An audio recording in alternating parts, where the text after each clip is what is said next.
Welcome students.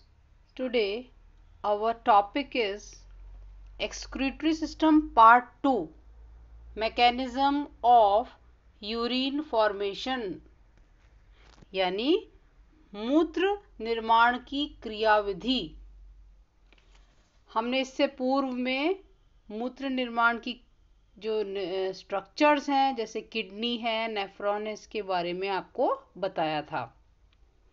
मूत्र निर्माण की क्रियाविधि में सबसे पहले कुशनी नामक वैज्ञानिक ने 1917 में इसके बारे में समझाया था और इन्होंने 3 मुख्य स्टेप्स बताए थे।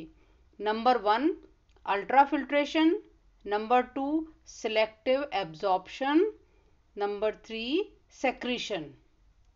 सबसे पहले वाला अति सूक्ष्म निस्पंदन या अल्ट्राफिल्ट्रेशन, इसमें क्या होता है कि जो ब्लड है वो अफरेंट वेसल्स से ग्लोमेरुलस के अंदर जाता है और इफरेंट से बाहर निकलता है और ग्लोमेरुलस में एक कोशिका गुच्छ बनती है।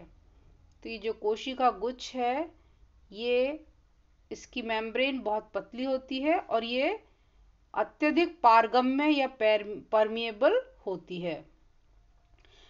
लगभग 67,000 तक के मॉलिक्यूलर वेट वाले जो सब्सटेंसेस हैं वो ब्लड कैपिलरीज से बाहर नहीं जा पाते, इनको मैक्रोमॉलिक्यूल्स बोलते हैं।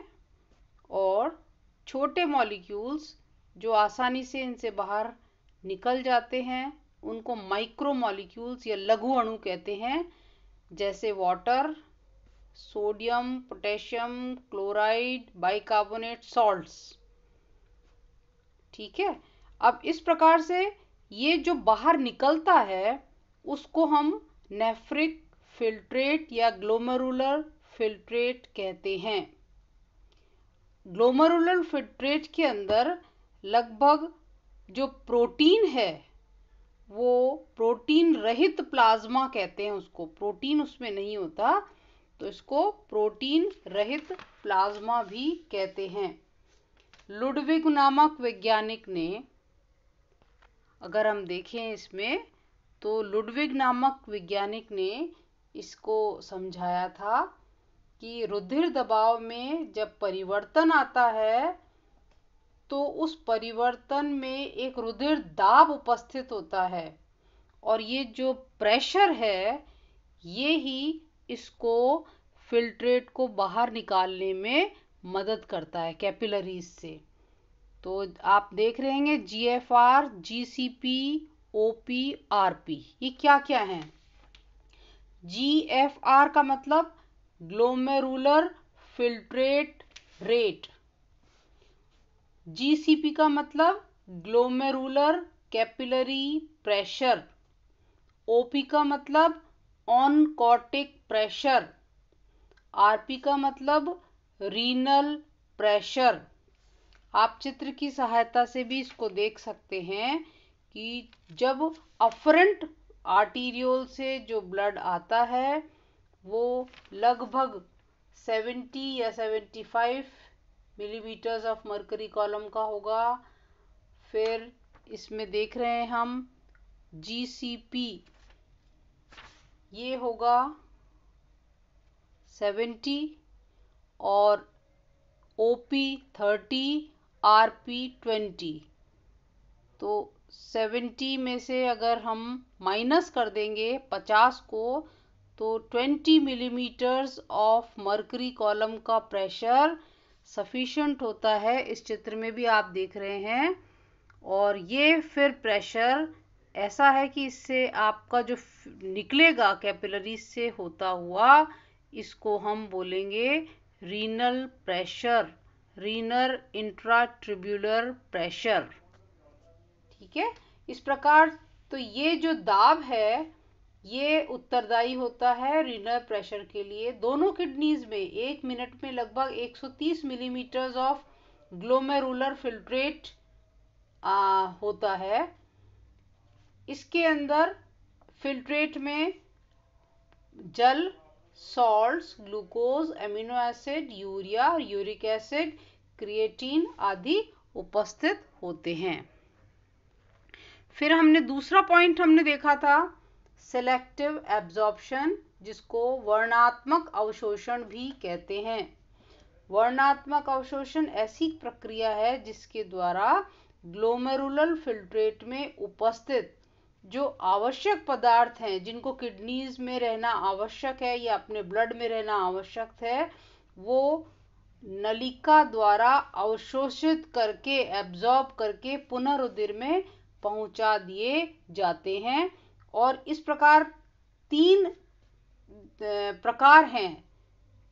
प्रकार की चीजें हैं जिनके आधार पर तीन में बांटा गया है।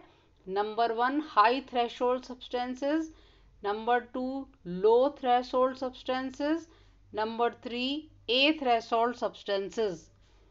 सबसे पहले जो उच्च देहली वाले पदार्थ हैं, जिनको शरीर के लिए अत्यधिक आवश्यक होते हैं, और जैसे कि glucose, amino acid, keto acid, vitamin C, aceto acetate, ions आदि।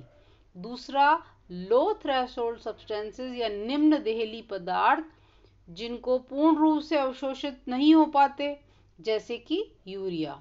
तीसरा ए थ्रेशोल्ड सब्सटेंसेस, जो बिल्कुल भी अवशोषित या एब्जॉर्ब नहीं होते, जैसे कि यूरिक एसिड। ठीक है, अब इसमें फिर अवशोषण में फिर निम्न प्रकार पाए गए हैं, जैसे एब्जॉर्प्शन ऑफ पोषणीय पदार्थों का अवशोषण, न्यूट्रिशनल सब्सटेंसेस का। तो ये एक्टिव ट्रांसपोर्ट के द्वारा एब्जॉर्ब होते हैं। इसमें बस प्रोटीन पार्ट जो है वो पिनोसाइटोसिस की प्रक्रिया द्वारा एब्जॉर्ब होता है। फिर कुछ हैं जो absorption of metabolic and products, यानी अपापचयी अंतिम उत्पादों का अवशोषण। लगभग जो 40% यूरिया है ये अवशोषित किया जाता है नेफ्रॉन से। फिर एब्जॉर्प्शन ऑफ आयंस, कुछ इंपॉर्टेंट आयंस हैं, जैसे कि जो पॉजिटिव आयंस हैं सोडियम, पोटेशियम, मैग्नीशियम, ये एक्टिव ट्रांसपोर्ट द्वारा एब्जॉर्ब होते हैं। और नेगेटिवली चार्ज्ड जैसे कि क्लोराइड, बाइकार्बोनेट, सल्फेट आदि, ये पैसिव ट्रांसपोर्ट के द्वारा एब्जॉर्ब होते हैं। तो क्योंकि इनके एब्जॉर्प्शन से इलेक्ट्रिक पोटेंशियल पर असर होता है, ठीक है, इनके गमन से। फिर एब्जॉर्प्शन ऑफ वाटर, 2400 मिलीलीटर का जो जल है वो शरीर में प्रतिदिन लिया जाता है। अगर उसको देखें तो 1400 मिलीलीटर जो है वो यूरिन के रूप में एक दिन में बाहर निकाल दिया जाता है। और लगभग 100 स्वेट से, 200 मिलीलीटर अपने फीसिस से, और 700 मिलीलीटर लंग्स के इवेपोरेशन से या स्किन से डिफ्यूजन द्वारा निकाल दिया जाता है। तो इसमें 80% जो पानी है वो वापस से रीअब्जॉर्ब होता है। इसको बोलते हैं ऑब्लिगेटरी एब्जॉर्प्शन या अविकल्पी अवशोषण। और इस जल के अवशोषण में सोडियम ट्रांसपोर्ट विधि काम में आती है, जिसको बोलते हैं वाटर कैरियर मॉलिक्यूल्स की विधि। ग्लोमेरुलर फिल्ट्रेट में जो उपस्थित वाटर एब्जॉर्प्शन है, ये एक हार्मोन है, एंटी डायूरेटिक हार्मोन, इसके द्वारा कंट्रोल्ड होता है। और क्योंकि ये हार्मोन संग्रह नलिका जो होती है उसकी परमेबिलिटी या पारगम्यता को बढ़ा देता है। इस प्रकार के एब्जॉर्प्शन 18% वाटर को एब्जॉर्ब कर लेता है। इसको फैकल्टेटिव या विकल्पी अवशोषण भी कहते हैं। फिर नेक्स्ट अपन ने पॉइंट देखा था सेक्रीशन। आप चित्र में भी देखते जाएंगे कि जो ये डक्ट्स हैं, हेनलेज लूप हैं, डक्ट्स हैं, इनके अंदर सोडियम, क्लोराइड और डिफरेंट आयंस और वाटर के आने और जाने के जो एरोज दिखाए जा रहे हैं, इनसे अपने को मदद मिलती है समझने में। तो सेक्रीशन में कौन कौन सी चीजें हैं कि मूत्र निर्माण का ये लास्ट चरण है। इसमें जो रीनल फिल्ट्रेट है वो क्या होता है कि कुछ पदार्थ नलिका की कोशिकाओं द्वारा स्रावित कर दिए जाते हैं, ये पदार्थ क्या होते हैं कि जो ग्लोमेरुलर का जो गुच्छ होता है कैपिलरीज का, उन धमनिकाओं से ये छनकर नहीं आ पाते। तो इनको जो बाकी की कैपिलरीज हैं, जो असेंडिंग डिसेंडिंग हमने लिम्स देखी है, लूप ऑफ हैनले देखे हैं, इसके अंदर इनको सेक्रीशन या स्त्रावण किया जाता है। इस प्रकार से हम देखते हैं कि जो हमने देखा है उसको एक बार से आप चित्र के द्वारा एक छोटा सा देख लीजिए। अफरेंट लेफ्ट साइड में देखो चित्र में, afferent efferent glomerulus final urine Bowman's capsule. अब इसमें से अल्ट्राफिल्ट्रेशन में, सेक्रीशन में ड्रग्स, यूरिक एसिड, क्रिएटिनिन, और रीअब्जॉर्ब क्या होती हैं, अच्छी चीज़ें जैसे कि ग्लूकोज, लैक्टेट, ये आदि अपने अपने रीअब्जॉर्ब होती हैं। तो इस प्रकार से हमने जब यूरिन बनता है तो वो कंसंट्रेटेड होता है, और उसका जो कंसंट्रेटेड यूरिन में वाटर की मात्रा कम होती है, और वो अपने साथ में उन पदार्थों को भी निकाल देता है जो शरीर के लिए हानिकारक होते हैं। थैंक्स।